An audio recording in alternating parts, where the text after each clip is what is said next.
ကိုစိတ်တိုက်လို့ရှိရင်လည်းဒီဆေးလေးတောက်လိုက်ဆိုဟင်းမတောက်ဘူးဘာလို့လဲဆိုတော့ခါကျယောက်ျားကဘာပြောသူကညင်းနေကြတယ်ညင်းနေရတော့ခါကျသူ့ကိုစိတ်ကောင်းနေတာကောင်းနေစိတ်တိုက်တော့မှသူ့ရဲ့ဘီယူလို့နေပြောအကျင့်ပေါ့နော်အကျင့်ရသူကညင်းလိုက်တယ်ပြီးခဲ့တဲ့ခေါက်တရုတ်ပြည်ကပြန်မဲညမှာတညလုံးကျွန်တော်ဝမ်းလျှောတာအခါ20လောက်ရှိရကွယ်ပိတ်စမပါဘူးဝမ်းပိတ်စေးလည်းမပါဘူးဓာတ်စားလည်းမပါဘူးဘိုင်ဖလောလည်းမပါဘူးတခုမှမပါလာဘူးအမှန်မှအရင်တော့ဆေးတယ်ထည့်တာမှန်တယ်ခီးသွားအများပြီးတော့မှကျွန်တော်ပြန်မဖြည့်တဲ့ခါကျတော့တကယ်တည်းဖြစ်လာခါကျတော့ဘာဆေးမှမပါဘူးအဲ့နဲ့ကျွန်တော် assistant ကိုလမ်းပြီးသူ့မှာဝမ်းပိတ်ဆေးပါတယ်ဆိုတော့ကျွန်တော်မိန်းမသွားယူပေးမလားပေါ့နော်ဘေးကမိန်းမကိုကြည့်လိုက်တာကိုအခါ20သားဝမ်းလျှောနေတာသူ့မှာအေးရေးမပြတ်ဘူးနော်အေးရေးမပြတ်ဘူးသွားယူပေးဖို့လဲစိတ်ဝင်စားဟောကိုမှအောက်ထီကိုဆင်းပြီးအဲ့ဝမ်းပိတ်ဆေးကိုသွားယူပြီးတော့မှတောက်ထားတယ်ကွယ်ဒီရန်ကုန်ပြန်ရောက်တော့မှအဲ့ဆေးအိတ်ကိုတေချာဖွင့်ဆက်တဲ့စီမှာဆေးတော်တော်များများမရှိတော့ဘူးဘာရှိလဲဆိုပါရာစီတမောပဲရှိတယ်အဲ့ထဲမှာအခုဒီနေ့ဆေးအိတ်ကိုပြန်ပြီးတော့ restore ပြန်လုပ်မယ်ပါဒီတစ်ခေါက်ခီးသွားမှရီတို့2ယောက်တည်းမဟုတ်ဘူးအုပ်စုလိုက်သွား group လိုက်သွားမှာဖွဲ့လိုက်တွေသွားမှာဆိုတော့2ယောက်တည်းစာအပြင်ကိုမှဒီလူတွေကတယောက်တစ်ခုဖြစ်လာလို့ရှိရင် emergency 3နိုင်အောင်ဆေးတွေလည်းကိုကဆောင်ရဖို့တာဝန်ရှိသွားပြီဆိုတော့ဒီဆေးအိတ်ကလေးကိုပြင်ဆင်ပါမယ်အခုကတော့ရီတို့ကဒါ365ဆေးဆိုင်ကိုလာပါ365ကဒါရန်ကုန်မြို့အနှံ့မှာဆိုင်ခွဲအားလုံးပေါင်း18ဆိုင်လောက်ရှိရပါတော့။ဒါရီတို့အခုလာတာတော့လှိုင်းဘူးကယုံလမ်းကဆိုင်ကိုလာတာပါ။တော့ဒီနေ့ဒီဆေးအိတ်ကလေးတွေကိုဆေးဖြည့်ပါမယ်။ရောဒေါက်တာဆိုင်ထိုးလိုက်ဖြည့်ပါ။နင်ဖြည့်လေ။နင်တက်တယ်လေ။တားတက်တယ်နင်ကိုဟုတ်လို့မလေးငါတို့က6နှစ်တောင်စတင်ရမလို့တက်တင်သား။ဒီ365ဆေးဆိုင်မှာကကျွမ်းကျင်တဲ့ pharmacy ရှိရပေါ့နော်အဲ့တော့ကိုဘာဆေးပဲဝယ်စိတ်ချလက်ချထားပြီးတော့ဝယ်လို့ရတယ်။ဘာဆေးမှလည်းပြောဆိုလို့ရှိရင်ကျွန်တော်ဒီကတော့ယောက်ျားကိုဆရာတင်ပေးလိုက်မယ်ဒါဆေးလောကမှာတော့ကိုကသူ့ကိုတိတ်ပြီးတော့ကြော်လို့မရဘူးပေါ့နော်။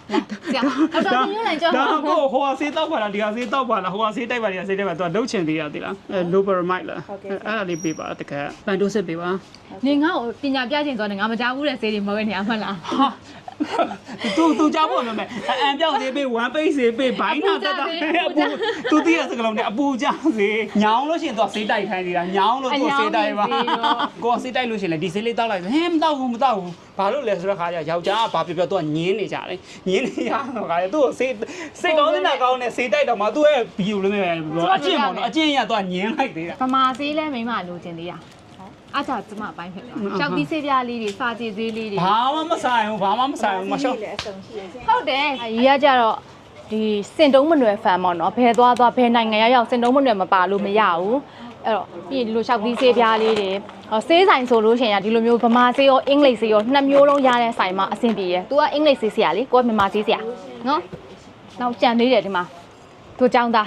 ဒါကတော့ဒိုချောင်းသားဖန်ချင်းနားလည်လိမ့်မယ်ပြီးရင်ဒီမှာအစာဖြတ်ဆေးလေးကျက်စားလေးရက်မယ်ဒီ365ဆေးဆိုင်မှာကလေနာမည်နဲ့ဖုန်းနံပါတ်နဲ့ပေးပြီးလို့ရှိရင်တော့မန်ပါလေးဝင်လို့ရတယ်အဲ့လိုမန်ပါဝင်မယ်ဆိုလို့ရှိရင်400ကျပ်ဆိုလို့ရှိရင် point တစ် point ပြန်ရအဲ့တော့ point လေးတွေစုပြီးတော့ဒီဆိုင်မှာပဲပြန်ပြီးဈေးဝယ်လို့ရတယ်အဲဒီကတော့အများတိုင်းမန်ပါဖွင့်ပြီးတော့မှ point စုတာဝါသနာပါတယ်မမထည့်ပေးထားရရှင်ဟုတ်ကျေးဇူးပါကဲဆရာဝန်ကိုသွားပြီးဆေးထည့်ခိုင်းလာအောင်မယ်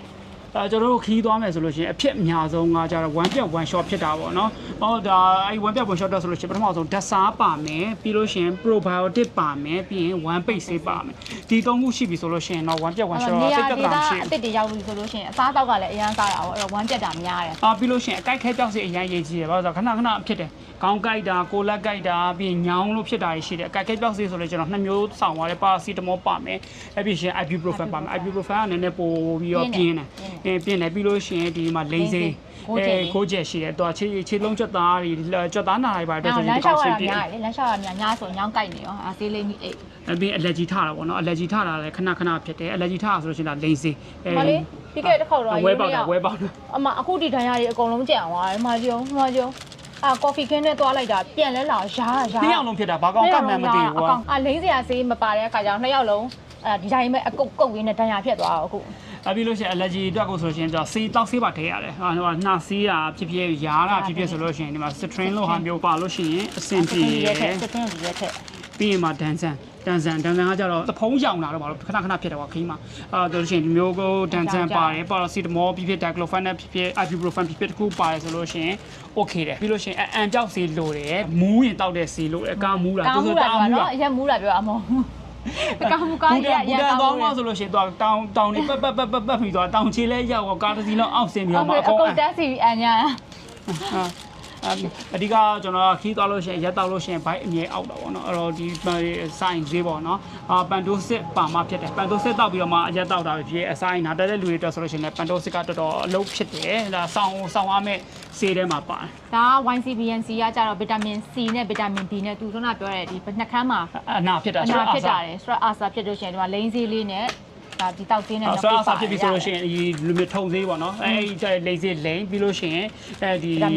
BNC ကိုမနေ့လုံးနေ့လုံးညနေလုံး၃လုံးတောက်အဲ့လိုမျိုး၄ရက်လောက်တောက်လိုက်ပြီဆိုလို့ရှိရင်တော့တတ်တာပါပြီပြီးရင်အဓိကဖြစ်တာချောင်းဆိုးတာချောင်းဆိုတာဆိုလို့ရှိရင်သူကချောင်းကြောက်ဆိုတာလည်းရှိတယ်ပြီးလို့ရှိရင်ချွဲပါလည်းရှိတယ်အဲ့တော့ကျွန်တော် bronchus နဲ့ somus နဲ့နှစ်ခုလုံးကျွန်တော်တို့ထည့်ထားလိုက်တယ်ဘာဖြစ်မယ်ဆိုတာကိုကကြိုပြီးတော့မှမသိနိုင်ဘူးပြီးရင်နောက်တစ်ခုအဖြစ်များတာကြတော့ထိခိုက်ဒဏ်ရာရတာပေါ့နော်ခလုတ်တိုက်တယ်ပဲ့တယ်ဓာရှာတယ်သွေးထွက်တယ်ပေါ့နော်အဲ့လိုမျိုးတော့ဆိုရင်အဲ့တော့ betadine ပါမယ်ပြီးလို့ရှိရင်ဒီဟာလေးကအရက်ပြန်လေးကဒါတော်တော်အသုံးတဲ့တယ်ဖြဲပြီးတော့မှသုံးလိုက်အောင်မယ်လွှတ်ပြက်လိုက်အောင်မယ်အရက်ပြန်ပလင်းယူသွားလို့အဆင်မပြေဘူးပြင်တာပတ်တိကကြ2မျိုးသုံးလို့ရတယ်ဒါဒဏ်ရာကိုလည်းသုံးလို့ရတယ်သူ့ကိုတစ်ခါလေးပါးပိတ်ထားလို့ရတယ်အောင်နောက်တက်ဒါပဲနော်ပြည့်စုံပါအားစင်ပါပါရှိတယ်ဘာကြံသေးလဲဆိုတာခရီးအောင်သိလိုက်မယ်ဟိုရောက်လို့ရှိရင်ယူရတဲ့နေရာယောဂတခုမှမဖြစ်ဘူးမယူရတဲ့ယောဂအထဖြစ်တာအမြဲတမ်းနော်ဘာကြံသေးလဲသိချင်ဟိုရောက်ရင်ထပ်ပြောပါမယ်ကဲရောဘိန်းတော့ဆရာမိန်းမစိတ်ကူးလို့ရပြီအိမ်ရောမြန်မာလိုအညွှန်းနေရေးပေးမယ်မလို့နော်ဘာမှမြန်မာလိုဒီလောက်ဆိုရင်ဒါကုတက်ပြီနော်ဆိုတော့ငါကြည့်နေရင်ရှင်းပြသွားတာအကုန်သိတယ်နော်အော်ဒါ365ဆေးဆိုင်က